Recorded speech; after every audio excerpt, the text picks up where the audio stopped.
Presenta SECOM, primer servicio de compañía de Uruguay y del mundo.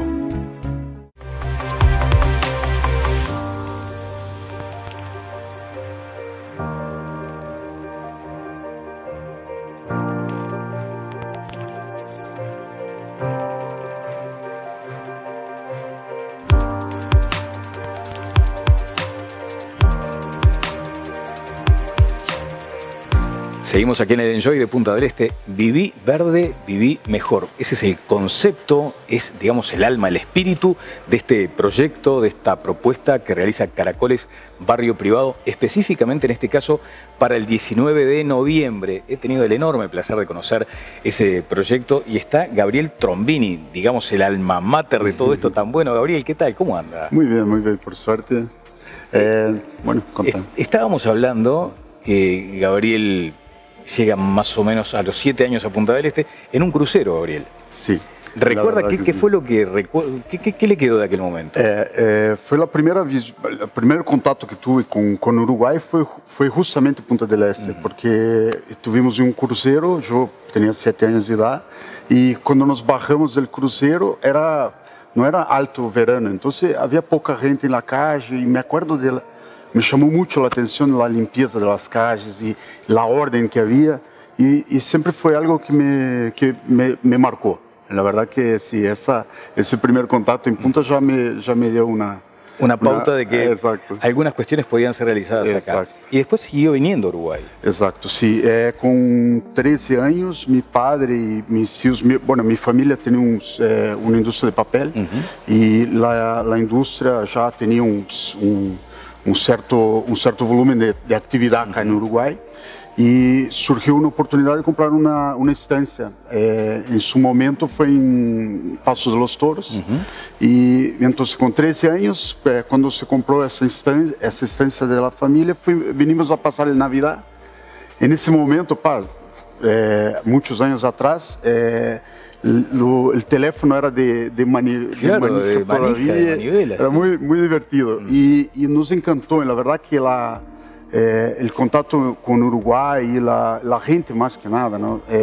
Fue algo que llamó la atención de toda la familia. Al final terminamos comprando por la empresa, se terminó comprando 6 estancias distintas y quedó una para cada socio, y empezamos a venir todos los años, 2, 3 veces al año para Uruguay. Ahora ya está radicado aquí en Uruguay. Sí, ya hace 12 años. Y impulsando, por ejemplo, este proyecto de Caracoles Barrio Privado.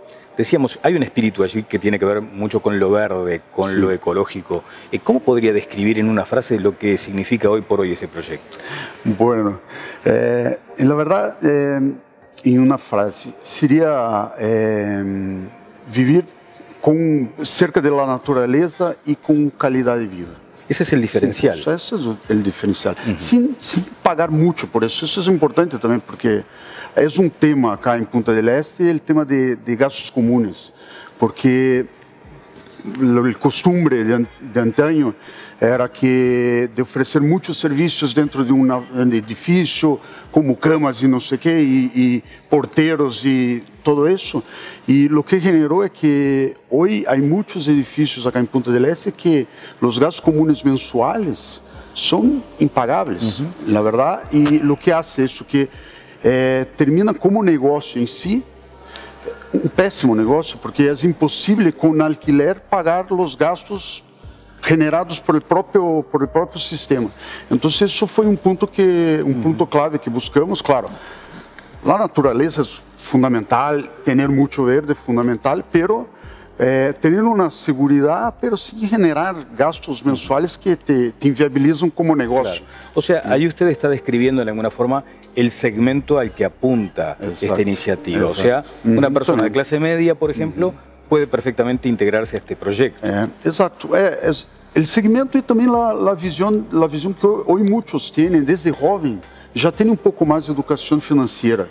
E então a visão que jovem tem hoje de fazer uma inversão, ou dizer, comprar sua primeira casa, sempre pensa em dizer, bueno, tá, se compra a casa, normalmente não é uma casa que compra para viver toda a vida, mas é uma casa que compra como tiene que tener la idea de inversión también. Entonces tiene que ser viable financieramente y como negocio. Entonces la idea es esa, es decir, bueno, tá, vos venís, comprar su casa y es un lugar hermoso, lindo para vivir, pero se buscar vivir en otro lado de repente, porque también hoy la gente, principalmente los millennials, bueno, viven acá hoy y después viven en Estados Unidos, después en Europa, es normal eso. Es normal, es si normal. tenés un inmueble acá que te rende, buenísimo. Si tenés un inmueble acá que te genera gasto solo nada más, es un problema. Entonces eso es más o menos por ese punto. Está muy bien. Vamos a repasar, estamos hablando con Gabriel Trombini. Repasemos algunas imágenes de lo que fue esta actividad ya desarrollada allí en Caracoles y aprovecho para invitarlos el sábado 19 de noviembre desde las 11:30 de la mañana. Esto que decimos, el nuevo lugar para vivir, jugar y trabajar. Caracoles es la primera urbanización estilo ciudad-jardín en Uruguay, priorizando el bienestar de sus residentes. Fue pensada para una vida asociada a la naturaleza, el jugar en la calle, la tranquilidad. Hay ahora también algunas cuestiones que tienen que ver, por ejemplo, con las soluciones habitacionales. Hay en promoción algunas soluciones de ese estilo, de esa naturaleza. Y al igual que en el evento anterior, en vacaciones de julio, será una experiencia que apunta a conectar a los que se acerquen con los valores del proyecto. De eso voy a hablar con Gabriel en minutos. Y allí habrá una charla de living sobre canteros y jardines sustentables, la presencia del paisajista Fernando Bianco, de Alina Pérez Pinet, de Vivero Las Landas. Allí compartirán esos secretos de saber hacer un lindo jardín. También Ogue estará realizando sus caricaturas a los presentes durante el evento en hojas recicladas para además dimensionar la importancia del reciclaje hecho arte. Estará la posibilidad de recorrer el espacio en el test drive de los modelos eléctricos de Nissan. Ustedes recuerdan, Nissan ya estuvo en el evento anterior, ahora se suma Renault con todos sus modelos eléctricos y además la influencer Soledad Ramírez para el acompañamiento de los test drivers. Bueno, Alejandro Montosi es otro punto alto, creador de la guitarra eléctrica con colillas de cigarrillos, que contará cómo sucedió esto de la idea a la acción. Y se planifica un área verde, que es un espacio con estructuras sustentables, que estará diferenciado y auspiciado por TD Futuro Verde. Las acciones dentro de ese espacio serán relacionadas al reciclaje, la innovación y a la concientización. Bueno, comida rica para probar, el chef Pedro Yang, por ejemplo, la bodega y viñedos Altos de la Ballena, Black River Caviar, para completar una experiencia única, un DJ, Gustavo Vega en este caso. En fin, todo pronto para que sea un gran momento. Pero poníamos mucho acento, Gabriel, en lo sustentable. Y en ese sentido hay también, supongo, una conciencia mayor después de la pandemia. Creo que todos aprendimos mucho después de la pandemia. Por ejemplo, esto de lo ambiental. Yo creo que así, la pandemia generó algunas reflexiones, por decir algo, de que la gente necesita un poco más de espacio verde, un poco más de contacto con la naturaleza. Yo creo que el hecho de tener un tiempo ahí que fue, acá en Uruguay no mucho por suerte, pero un tiempo estar cerrado dentro de su propia casa, uno se dio cuenta de que estar en un apartamento en la ciudad, cercado solo de asfalto y hormigón, no es lo mismo de tener un jardín, tener un espacio y también tener un espacio privativo, porque también por la pandemia también tocó eso, la gente buscar tener su espacio de pasto, de campo ahí. Entonces yo creo que eso realmente fue un cambio de chave en general. Claro. Gabriel, y como empresario, ¿esperaba el desarrollo que está teniendo Punta del Este? O sea, sí, ¿lo veía? La verdad ya es algo que vimos como una tendencia, porque Punta del Este es un lugar que tiene una infraestructura espectacular. En temporada tenemos muy claro lo cuánto acomoda de gente. Punta del Este puede llegar a acomodar 500, 600 mil personas acá, pero todo el año teníamos durante los años, y cuando yo vine a vivir acá y empecé el proyecto, viviendo en Punta del Este como 40.000 personas nada más. O Punta y Maldonado junto, algo como 60, 70, no más que eso. Y teníamos una infraestructura que es esa que tenemos hoy, de 500.000. Hoy, claro, yo vine a vivir y empecé el proyecto en 2012, 2011. Ya pasaron tiempo y hoy já vive muito mais gente acá. Claro. E já perceberam isso que nosotros percebimos allá un poco más atrás. Como visionario, digamos. Sí. Gabriel Trombini, ha sido muy amable. Muchas gracias. Muchas gracias.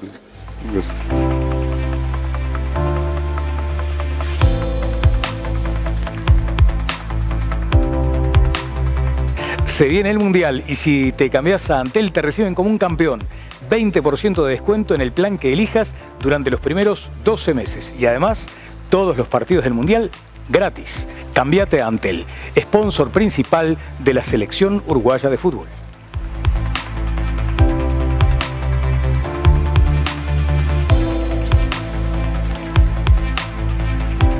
Ricardo Domínguez, como cada mañana, nos acompaña aquí y está con nosotros para hablar hoy del plano fiscal. Ricardo, ¿qué tal? Buen día, ¿cómo te va? Buenos días, Daniel. El plano fiscal de venir a radicarse a Uruguay. Una primera consideración, porque también a veces se asocia a Uruguay con aquel concepto de paraíso fiscal. ¿Cuánto de eso hay todavía? Bueno, en primer lugar, Uruguay ha hecho los deberes correctamente. Desde el año 2000 viene trabajando, primero reformando su sistema tributario en 2007 y mejorando su sistema, intercambiando con la OCDE y la Unión Europea para mejorar, y está visto de otra forma. Uruguay no está considerado un paraíso fiscal. Uruguay tiene un sistema tributario diferente a otros países, alojado su renta a nivel local y no mundial, como gravamen. Claro, claro. Dicho esto, hay que señalar que todavía sigue siendo beneficioso para quien quiera residir en Uruguay su sistema fiscal. Sin lugar a duda, aquellas personas físicas que quieran venir a vivir a Uruguay tienen beneficios. Obtener la residencia fiscal, que les permite tributar solo a nivel local. ¿Qué es la residencia fiscal? O sea, ¿va independiente a lo que es la residencia legal? Correcto. La residencia legal son trámites administrativos para obtener la residencia fiscal. De lo que estuvimos hablando el otro día. Es para poder obtenerla y generar criterios para poder obtener la residencia. Por ejemplo, en base a días, en base a tus ingresos, en base a otros índices que hace que Uruguay te dé la residencia fiscal. Ajá. O sea, no va tampoco emparentada una con la otra. O sea, no es natural que se te otorgue una en función de la otra. No. En realidad, la residencia migratoria es para poder estar en Uruguay, vivir y trabajar. La residencia fiscal es para poder tributar en nuestro país. Claro. O sea, es decir, el gobierno uruguayo tiene el derecho a gravar a las personas tanto localmente como en el exterior. Después hay que ver la normativa, qué es lo que grava esas rentas. Claro. ¿Cómo se evita la doble tributación? Bueno, en principio la doble tributación, existen convenios para evitar la doble imposición. Cuando uno elige un sistema tributario para poder establecer sus negocios, tiene que analizar la red de convenios. Uruguay tiene mucha red de convenios en esta cooperación internacional que tiene y tiene muchos beneficios. Ricardo, obviamente cada vez que se habla de estos temas uno apunta o mira hacia la República Argentina. ¿Hay alguna dificultad adicional en ese sentido? Porque también el gobierno argentino le interesa retener a, digamos, personas que tributan fuerte muchas veces, ¿no? Sin lugar a duda. Bueno, en primer lugar, estos últimos 2 años hubo muchos extranjeros que vinieron a hacer la residencia legal y después residencia fiscal con el objetivo de vivir en nuestro país, y ya de paso les servía desde el punto de vista tributario personalmente a ellos tributar de Uruguay. ¿Eso qué significa? Que perdieron la residencia fiscal en Argentina y la obtuvieron en Uruguay. Y solo les gravaban las rentas de fuente interna y no externa, porque tiene una exoneración especial que el presidente de la calle la extendió 11 años. Sí. ¿Esa extensión qué implica, por ejemplo? La extensión es principalmente de la renta de rentas pasivas, es decir, gente que tiene dinero afuera, le genera intereses y dividendos. Cualquier uruguayo debería pagar el 12% sobre esas rentas, pero en este caso hay una exoneración para aquellos extranjeros que se otorguen la residencia fiscal acá, que es por 11 años. El año que está viniendo y 10 años más. Bien, ahí volvemos a hablar de nacionalidades. ¿Son predominantemente argentinos los que solicitan este instrumento? Sí, hoy hay muchos argentinos, ahora está aumentando el nivel de chilenos, brasileños también consultando y de otros orígenes, pero principalmente el número más importante es de argentinos. Muchas gracias. Por favor, Daniel, gracias a ti. El contador Ricardo Domínguez de Rica Consultores.